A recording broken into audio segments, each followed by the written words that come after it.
नमस्कार रसिक श्रोते हो. मी प्राध्यापक डॉक्टर दिलीप पवार, मराठी विभाग प्रमुख KTHM महाविद्यालय नाशिक. सादर करीत आहे डॉक्टर प्रकाश आमटे लिखित प्रकाश वाटा या आत्मचरित्रातील जीवावरचे प्रसंग या भागाचा उत्तरार्ध. जीवावरचे प्रसंग. हेमलकशातलं आमचं जीवन हे निसर्गाशी झगडतच पुढे सरकत होतं. प्रचंड पाऊस आणि त्यानंतर येणारे पूर यामुळे जसे जीवावरचे प्रसंग उद्भवले, तसेच प्राण्यांमुळेही जगावेगळे अनुभव आले. कुठलाही प्राणी तुम्ही त्रास दिल्याशिवाय तुमच्यावर हल्ला करत नाही, हा माझा नेहमीचा अनुभव आहे. त्यालाही माणसाची भीती असते. त्यामुळे बऱ्याचदा त्यात केलेला हल्ला स्वसंरक्षणार्थ असतो. अस्वल ही काही मला नवी नव्हती. पण एकदा अगदी समोरासमोर अस्वलाला तोंड द्यायचा प्रसंग आला. ही 1976 ची गोष्ट आहे. दिनेश प्रभू नावाचा माझा गोव्याचा मित्र बाबांकडे 2 वर्ष राहायला होता. तो आम्हाला भेटायला हेमलकशाला आला होता. रविवार होता म्हणून आम्ही दोघं फिरत फिरत त्रिवेणी संगमावर गेलो. नदीला फारसं पाणी नव्हतं म्हणून पोहून पलीकडच्या काठावर गेलो. बाजूला छोटासा डोंगर होता. त्यावर चढून गेलो. समोर लक्ष गेलं तर समोरून एक अस्वल येत होतं. त्याच्यात आणि आमच्यात फक्त 100 फूट अंतर होतं. अस्वलाची अशी जवळून गाठ पहिल्यांदाच पडत होती. काय करावं कळेना. घाबरून पळालो असतो तर त्याने आम्हाला 2 मिनिटात गाठलं असतं. अस्वलांच्या हल्ल्याबद्दल ऐकलेलं आठवलं. तोंड फोडलेले पेशंट डोळ्यासमोर चमकून गेले. काय करावं आणि या संकटातून सुटका करून घ्यावी हे सुचलंच नाही. जणू मती गुंग व्हावी तसे आम्ही नुसते खेळल्यासारखे त्या अस्वलाकडे बघत उभे राहिलो. तेही आमच्याकडे बघत राहिलं. मग काही न करता ते शांतपणे निघून गेलं. आम्ही त्याला त्रास देणार नाही हे बहुधा त्याच्या लक्षात आलं असावं. त्यामुळे त्याने आम्हाला माफ केलं असावं. सुस्कारा सोडून आम्ही मग त्या डोंगरावरील एका मोठ्या शिळेजवळ येऊन बसलो. त्या शिळेच्या खाली एक गुहा होती आणि त्यात एक अस्वल होतं. आधीचंच असेल किंवा दुसरंही असेल. आम्हाला हे काही माहीतच नव्हतं. आम्ही काहीतरी गप्पा मारत तिथे थांबलो आणि नंतर त्या गुहेवरूनच पुढे गेलो. मागून अचानक अस्वलाच्या ओरडण्याचा आवाज आला. आम्ही दोघंही चमकलो. आधीच्या प्रसंगात आम्ही शांत राहिल्याने अस्वलाला धोका वाटला नसावा. आता कदाचित आमच्या बोलण्यामुळे त्यालाही भीती वाटली असावी. कारण त्याच्या आवाजावरून ते चार्ज झाल्याचं जाणवत होतं. अस्वल हल्ला करायच्या तयारीत असेल तर खूप जोरात भीतीदायक ओरडतं. हे ओरडणं अगदी तसंच होतं. ते आमच्या दिशेनं वेगानं येतंय हे बघून आम्ही दोघंही जोरजोरात ओरडायला लागलो. काय करावं हे आम्हाला सुचत नव्हतं. त्यामुळे दिलेली ही उत्स्फूर्त आणि स्वाभाविक प्रतिक्रिया होती. आमचं ओरडणं ऐकून ते चकित झालं असावं किंवा वेगात येत असल्याने त्याला उतारावर थांबताही आलं नसावं. पण ते आम्हाला ब्रश करून पुढे गेलं. ते जातंय हे पाहिल्यावर आम्ही अजून जोरात ओरडायला लागलो. ते खूप लांब गेलंय याची खात्री झाल्यावरच आमचं ओरडणं थांबलं. अस्वलानं जर आमच्यावर हल्ला केला असता तर ते कुणाला कळलंही नसतं. अस्वल तुम्हाला वाईट पद्धतीनं जखमी करतं. मारत नाही हे खरं, पण तिथे आम्हाला शोधायला कोण आलं असतं? आम्ही नुसतेच फिरायला म्हणून बाहेर पडलो होतो. कुठे जायचं हे ठरवलेलं नव्हतंच. त्यामुळे आम्ही कुठे आहोत हे कुणालाच माहीत नव्हतं. त्यातून आम्ही नदी पोहून आलो. त्या नदीच्या काठावर तर अजिबातच वस्ती नव्हती. अगदी चिटपाखरूही नव्हतं. अस्वलाने आमच्यावर हल्ला केला असता तर आमची काही खैर नव्हती. मधमाशांमुळे मंदा आणि अस्वलामुळे माझा जीव जसा धोक्यात आला, तसाच एका वाघाने अनिकेतला आपला हिसका दाखवला होता. या घटनेत ना अनिकेतची चूक होती ना त्या वाघाची. पण अनिकेतचा जीव त्या दिवशी धोक्यात होता हे खरं. प्रकल्पावर आम्ही ज्या पद्धतीने बिबट्यांना वाढवतो, त्यांच्या तोंडात हात देतो, त्यांच्याशी खेळतो, हे बघून बऱ्याच जणांना वाघ पाळणं सोपं आहे असं वाटायचं. एकदा चंद्रपूरचे एक वनाधिकारी प्रकल्प बघायला आले होते. त्यांनी आमच्याकडचं एक पिल्लू मला मागितलं.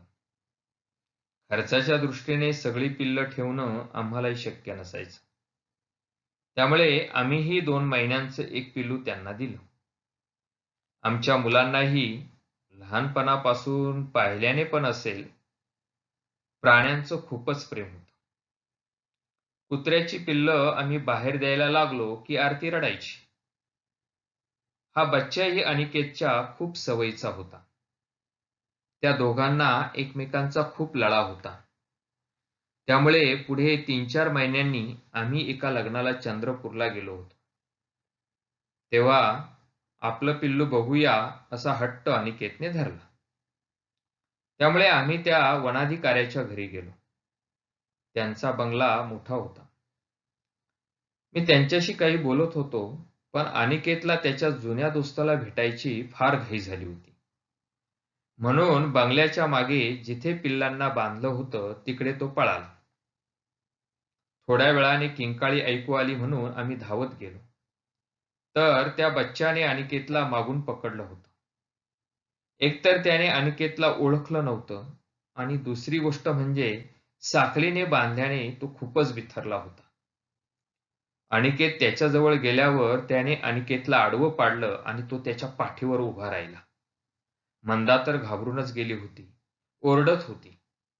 त्या वनाधिकाऱ्याचीही पुढे जायची हिंमत होईना. मग मी त्या बच्च्याची मान पकडून त्याचा जबडा उघडला आणि अनुची सुटका केली. अनुचा शर्ट रक्ताने भरला होता. कवटीच्या मागची कातडी फाटली होती, पण कवटीला धक्का बसला नव्हता. नख्या मारलेल्या असल्याने मानेवर मात्र 10-15 स्क्रॅचेस होते. तातडीने त्याला घेऊन शेजारच्या हॉस्पिटलमध्ये गेलो, तर तिथे डॉक्टर नव्हते. एनेस्थेशिया द्यायलाही कुणी नव्हतं. लोकल एनेस्थेशिया द्यायचा तर तो किती ठिकाणी देणार? मग अनिकेतला विचारलं, काही न देता तसाच एक टाका घालून बघू का? तर तो बरं म्हणाला. एक टाका घातल्यावर तोच म्हणाला, घाला आता असेच टाके. मग भराभर 10-12 टाके घातले. हे सगळं चालू असताना अनिकेत बऱ्यापैकी शांत होता. आरडाओरडा नाही, रडणं नाही. त्यावेळी तो फक्त 10 वर्षांचा होता. त्या हॉस्पिटलमधल्या नर्सेस ते बघून अवाकच झाल्या. दुसरा मुलगा असता तर त्याने हा 3 मजली दवाखाना डोक्यावर घेतला असता, असं त्या म्हणत होत्या. अनिकेतनं हा हल्ला ज्या धीरानं घेतला त्याचं मला अजूनही कौतुक वाटतं. आदिवासी पेशंट असेच धीराने आणि सहनशीलतेनं सारं सहन करतात. मलाही एकदा अशाच प्रसंगाला सामोरं जावं लागलं आणि मीही विना एनेस्थेशिया स्वतःला टाके घालून घेतले. प्रकल्पावर प्राणी आल्यावर त्यांच्या चित्रीकरणासाठी बाहेरून लोक यायचे. अशाच एका चित्रीकरणाचं काम सुरू असताना मी वाघाला खाऊ घालत होतो. माझा हात चुकून त्याच्या तोंडात खोलपर्यंत गेला आणि फाटला. समोरच्या कॅमेरामनला त्याचं चित्रीकरण कर म्हणून मी सांगत होतो, तर तो इतका घाबरला की त्याचा कॅमेराच बंद पडला. मग मीच हाताची जखम स्वच्छ केली. टाके घालावे लागणार होते. मी विचार केला की लोकल एनेस्थेशिया न घेता टाके घालून घेऊया. बघू सहन होतं का? मग मंदानं तसेच टाके घातले. मी घालूनही घेतले, पण प्रचंड दुखलं. साधा काटा टोचला तर आपल्याला एवढा त्रास होतो, मग हे तर काय. नंतर हातही खूप सुजला होता. हा एक अनुभव म्हणून घेतला, पण त्यामुळे आदिवासींच्या पराकोटीच्या सहनशीलतेची मला कल्पना आली. अर्थात प्राण्यामुळे माझ्या जीवावर बेतलं तो प्रसंग आणखी वेगळाच. साप चावल्याने हा प्रसंग माझ्यावर ओढवला होता. खरं तर माझ्या आयुष्यात मी अनेक साप पकडले होते, पण आतापर्यंत एकही साप चावला नव्हता. 2004 साली मला पहिल्यांदाच साप चावला. सगळे साप विषारी नसतात, पण साप दिसला की घाबरून लोक साप मारतात हे चुकीचं आहे. आणि हेच सांगण्यासाठी मी प्रकल्पावर साप ठेवायला लागलो होतो. लोकांना वाटायचं की इथे असणाऱ्या सापांचे, वाघाचे दात काढलेले आहेत. ते तसं नाही हे दाखवण्यासाठी मी त्यांचं तोंड उघडून त्यांचे दात दाखवायला लागलो. हे खरं तर त्यांच्यासाठी त्रासदायक होतं. पण त्यांच्याबद्दलच्या गैरसमजुती दूर करायच्या नादात हे माझ्या लक्षातच आलं नाही. एकदा पुण्याहून आलेल्या पाहुण्यांना साप दाखवत असताना कदाचित माझ्याकडून त्याचा जबडा जास्त उघडला गेला असावा. माझा अति आत्मविश्वास. कदाचित त्यामुळेही हे घडलं असावं. सापाला त्रास झाल्याने त्याने माझा चावा घेतला. त्या दिवशी मला जो साप चावला तो विषारी होता. घोणस या जातीचा तो साप होता. असं काही चावलं तर हात झटकणं ही आपली नैसर्गिक प्रतिक्रिया असते. पण मी हात झटकला नाही.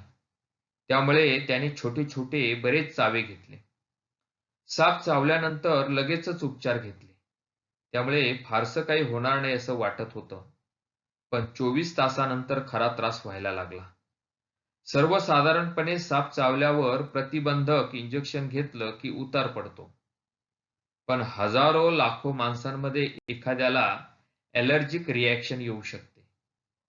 मधमाशा चावण्याच्या प्रसंगात त्रास सगळ्यांनाच झाला होता, पण मंदाला आली ती ॲलर्जिक रिॲक्शन होती.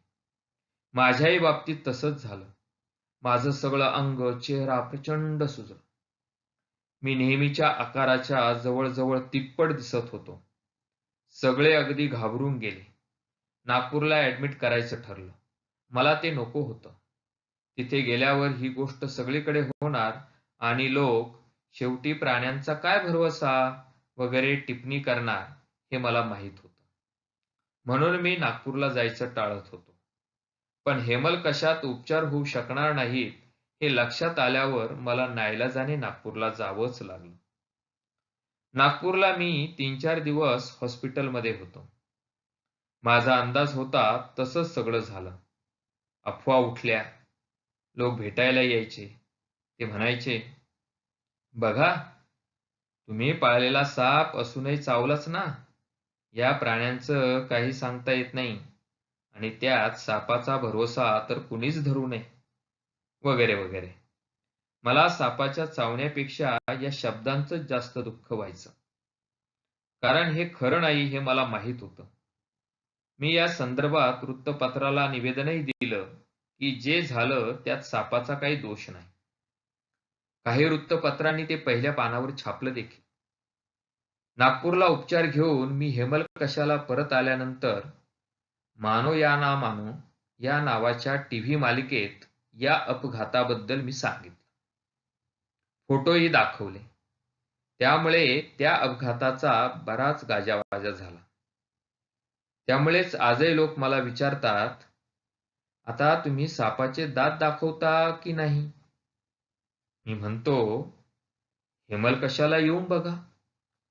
योगायोगानं ह्या घटनेतला साप मला चावल्यानंतर महिन्याभरात मृत्यू पावला. त्या संदर्भातही त्याला आपलं चुकलं ही जाणीव झाली, त्यामुळेच त्यानं अन्नपाणी सोडून दिलं अशा प्रकारच्या अफवा उठल्या. सापाची स्मरणशक्ती फारशी नसते.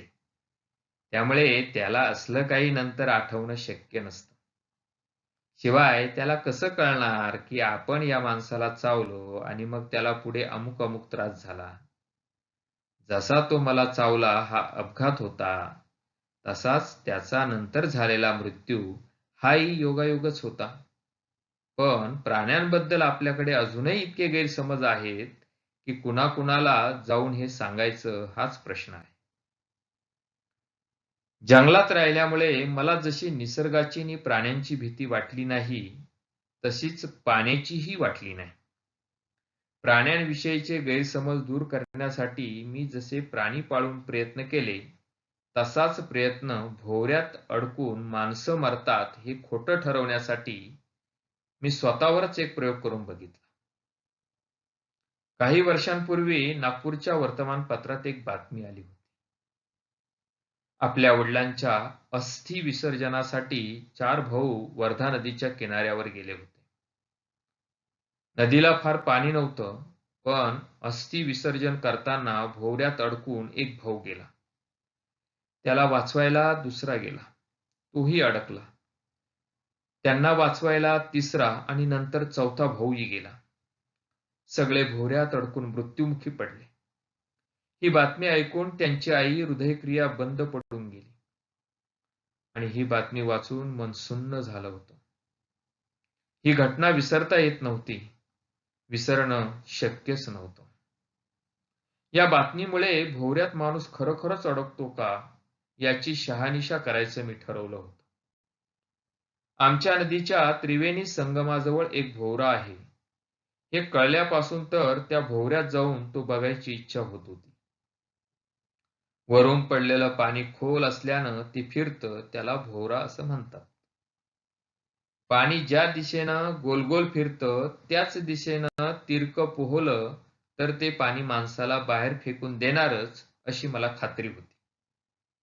त्यामुळे प्रवाहाच्या विरुद्ध पोहायचा प्रयत्न करायचा नाही असं ठरवलं आणि एके दिवशी पोहायला गेलो.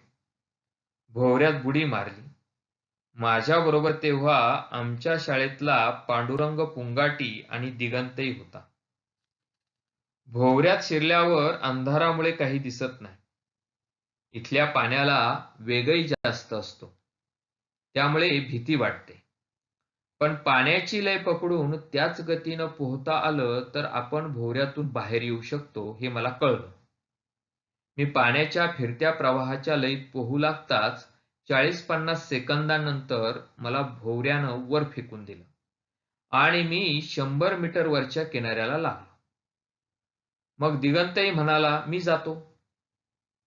तोही गेला आणि 30-40 सेकंदात वर आला. तो तेव्हा 10 वर्षांचा असेल आणि पांडू 12 वर्षांचा. पांडूही भोवऱ्यात शिरला, पण 60 सेकंद होऊन गेले तरी तो वर आला नाही. मला भीती वाटायला लागली की माझ्या प्रयोगात या आदिवासी मुलाला काही झालं तर. पण सुमारे 70 सेकंदांनी तोही किनाऱ्याला लागला. "अरे, एवढा वेळ का लागला?" असं विचारल्यावर तो म्हणाला, "मी पाण्यात गेल्यावर हातपाय मारलेच नाहीत. पाणी आपोआप वर उचलेपर्यंत श्वास रोखून धरला." हा प्रयोग कुतूहलापोटी कुणी करू नये. पण प्रसंग आलाच तर लक्षात ठेवायला हवं की पाण्याला त्याची गती असते. आपण त्या गतीने श्वास रोखून जात राहायचं, म्हणजे आपण सुखरूप बाहेर पडतो. त्या गतीविरुद्ध, प्रवाहाविरुद्ध जायचा प्रयत्न केला तर मात्र माणूस बुडतो. एक मात्र आहे, भोवऱ्यात शिरल्यावर भीती वाटते. कारण पाणी खूप वेगाने फिरत असतं. ती गती भोवंडून टाकणारी असते. खूप अंधार असल्याने काही दिसत नाही. त्यामुळे प्रचंड गती असलेल्या एका अंधाऱ्या विवरात आपण आहोत असा भास होतो आणि या भीतीनेच माणूस मरतो. तेवढं अर्धा मिनिट चित्त स्थिर ठेवलं तर भोवऱ्यातून बाहेर पडणं अजिबातच कठीण नाही. सगळ्याच गोष्टी दुसऱ्यांच्या दृष्टीतून पाहायच्या नसतात. आपल्या पद्धतीचं आयुष्य जगताना आपले अनुभवही आपणच घ्यायचे असतात. त्याच्या बऱ्या वाईट परिणामांची जबाबदारीही स्वतःच घ्यायची असते. आणि हे सगळं तक्रार न करता सहज स्वीकारलं तर मिळणारं समाधान वेगळंच असतं. हे तत्व मला हेमलकशाने शिकवलं. इथल्या निसर्गाने, प्राण्यांनी, जंगलाने, नद्या-नाल्यांनी आणि अर्थातच माणसांनी धन्यवाद.